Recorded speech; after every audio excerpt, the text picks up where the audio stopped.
মুরগি নাই তো ডিম আইবো কইতে, মুরগি তো শেষ, মুরগি সব মরি শেষ, তাহলে ডিম আইবো কইতে। ইন্ডিয়া ডিমের দাম বাড়লো তো ইন্ডিয়াতে একটা ডিম আইতে তো খরচ আছে 2 টাকা 3 টাকা, তাহলে বাংলাদেশে আইতে দিতে ঘুরি গাড়ি এক কথায়। ইন্ডিয়াতে বাড়ছে, বাংলাদেশে তো বাড়ছে, ইন্ডিয়াতে বাড়ছে, কারণ খাবারের দাম ইন্ডিয়াতে যেমন বাড়ছে বাংলাদেশেও তেমন বাড়ছে, সব জায়গায় বাড়ছে। খাবারের দাম হঠাৎ বাড়াতে আপনার ভুট্টা শর্ট, সোয়াবিন শর্ট এগুলা মানে আগে এভেলেবেল আইতে এখন এভেলেবেল আসে না। বাইরে থেকে একটা মাল, এক গাড়ি মাল আনতে গেলে বহু টাকা খরচ দিয়ে আনতে হয়। আপনি ইলিশ মাছের সিজনে দেখেন না, ইলিশ মাছ এভেলেবেল আইয়ে তখন দাম কমে যায়। আবার এক সময় দেন আমরা 2000 টাকা 2200 টাকা ইলিশ মাছ কিনি, নাই বিদায় তো কিনি। ওই ডিমও এক অবস্থা, ডিম নাই, ডিমের কোনো সিজন নাই। এই লাল ডিমের কোনো সিজন, এটা যদি মুরগি থাকে 12 মাস ডিম পারবে, মুরগি না থাকলে ডিম পারবো কে? এই হইলো অবস্থা। মূলত হাঁসের ডিম, লাল ডিম, সাদা ডিম, অরিজিনাল দেশি আছে, পাকিস্তানি আছে, কয়েল পাকেট ডিম আছে, সব ডিমে সমান, কিন্তু ডিম এভেলেবেল আমদানি নাই। তো এভেলেবেল আমদানি নাই। আগে লাল ডিম এভেলেবেল আমদানি ছিল, এখন নাই। মুরগি মারাও গেছে, আবার অনেক ফার্মার ব্যবসা ছাড়ি দিছে, লস হয় ছাড়ি দিছে। মানে মুরগি ফালায় বহুত রিস্ক, মানে প্রথম থেকে বিশাল রিস্ক। গরমে মরি যায়, ঠান্ডা মরি যায়, ঝামেলা আছে, আনা নেওয়া রিস্ক আছে। কত গাড়ি পোল্ট্রি খায়, কত গাড়ি মার খায়, গাড়ি অ্যাক্সিডেন্ট হয়ে যায়।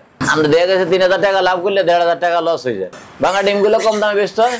একটা ডিমের দাম ধরেন 11.5 টাকা, বেচতে হয় ওটা 5 টাকা 6 টাকা। এরা আপনার ওই যে কিছু গরিব মানুষ আছে ওরা কিনে, কিছু হোটেল আছে ওরা নিয়ে মনে করেন বাজিটে করে খাবায়, এই হিসাব আর কি। কিছু বেকারি আছে ওরা নিয়ে কেক টেক বানায়, ও ফোড়ে যায়। ফোড়ে গেলে তার মাটিতে নেওয়া যায় না। এক গাড়ি ডিম বাংলে ধরেন 400-500 ভাঙা ডিম বাড়ি যায়, 500-600 বেরিয়ে যায় ভাঙা ডিম। ওই যে আমরা লাভ করলে কমে যায়, 3000 টাকা লাভ করলে 1,500 কমে যায়। উপায় নেই, কিছু করার নাই তো, কারণ মাল তো আনতে দেবো। ফার্মেতে আমরা আনি, আমি ফাঁকে ফাঁকে আনি, আবার যারা আড়তদাররা আনে ও করতে আমরা আবার কিনি এখানে বেশি। আমরা আনি ফার্মের তাই, সিন্ডিকেটের কিছু নাই তো, কোনো জায়গা নাই তো সিন্ডিকেটের, কারণ ফার্মাতে আমরা কিনি আনি বেশি, 5 পয়সা 10 পয়সা লাভে আমরা বেশি। ব্যবসা হইলো সীমিত। মাল এভেলেবেল যখন থাকে দাম অটো কমে যাবে, মাল এভেলেবেল না থাকলে অটো বাড়ি যাবে। কাস্টমাররা ডিম খায়, যেমন ডিমের দাম বাড়া শুরু করে দেয়, তখন এরা বেশি করে কিনে, আরো ভাই বোনকে আর বেশি করে কিনে।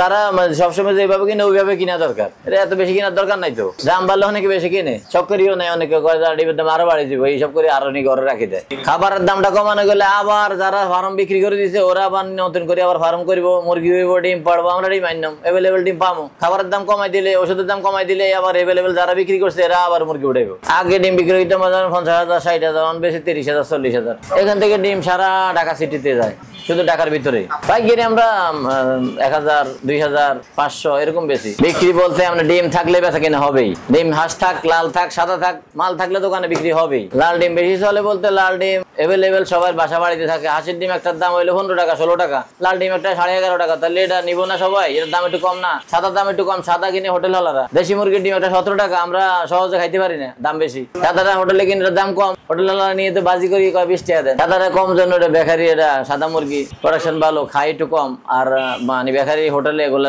ভালো সাদা ডিম না। আড়ত আছে কিন্তু ডিম নাই, ডিম নাই। ছোট ছোট ফার্ম যারা ছিল এরা সব মুরগি বিক্রি করে দিছে। আর এই যে গরমে রোজার আগে যে দাম কম ছিল, কম থাকাতে আমরা মুরগি বিক্রি করে দিছে, খাবারের দাম বেশি। আমি ডিম কিনে আনবো, কিনে আনি বেচবো, কেনার মতো জায়গায় তো নাই। ডিম টাঙ্গাইল থেকে, রংপুর থেকে, রাজশাহী থেকে ওইদিকে আনতে হয়। কিন্তু আনবো যে আনতে আগে যে আনতে আনতাম, মানে ডিম নাই। যেসব কোম্পানিতে ডিম আনতাম, কোম্পানিতে ডিম শর্ট। গরমে মরে গেছে গা, রোজার আগে দাম কম ছিল, এতে যাই অনেক ব্যবসায়ী দুর্বল হয়ে গেছে। ব্যাংকের লোন ছিল, লোনের টাকা দিতে যাই মুরগি বেশি লাইছে, খাবার খাওয়াইতে পারে না, মুরগি বিক্রি করে দিছে। এই হলো সমস্যা।